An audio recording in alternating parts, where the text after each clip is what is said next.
પોરબંદરના ચર્ચિત સૂરજ પેલેસ પ્રકરણમાં આજે મહત્વપૂર્ણ કાર્યવાહી હાથ ધરવામાં આવી છે, જેમાં લેન્ડ ગ્રેબિંગની ફરિયાદના આધારે પોરબંદર પોલીસે સૂરજ પેલેસ ખાતે પહોંચી પંચનામાની કાર્યવાહી હાથ ધરી હતી। પોરબંદરના સુરજ પેલેસ મામલે હિરલબા જાડેજા સામે લેન્ડ ગ્રેબિંગની ફરિયાદ નોંધાઈ છે, ત્યારે આ પેલેસના મૂળ માલિક ચૌલાદેવીની હાજરીમાં આજે પોલીસે પંચોની હાજરી સાથે સ્થળ પંચનામું હાથ ધર્યું હતું, જેમાં લેન્ડ ગ્રેબિંગની ફરિયાદના આધારે સમગ્ર મિલકત અને સ્થળની સ્થિતિ અંગે તપાસ કરવામાં આવી હતી। પોલીસ દ્વારા સૂરજ પેલેસ ખાતે વિવિધ મુદ્દાઓની તપાસ કરવામાં આવી રહી છે।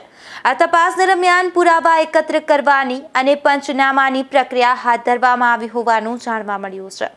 પ્રાથમિક માહિતી મુજબ આ કેસમાં હિરલબા જાડેજા હાલ અન્ય કેસોમાં જૂનાગઢ જેલમાં છે, ત્યારે પોલીસ તેમને કાયદાકીય પ્રક્રિયા મુજબ કસ્ટડીમાં મેળવી વધુ પૂછપરછ કરશે તેવી માહિતી સામે આવી રહી છે। નિપુલ પોપટ સાથે અશોક થાનકી, ગુજરાત ન્યૂઝ, પોરબંદર।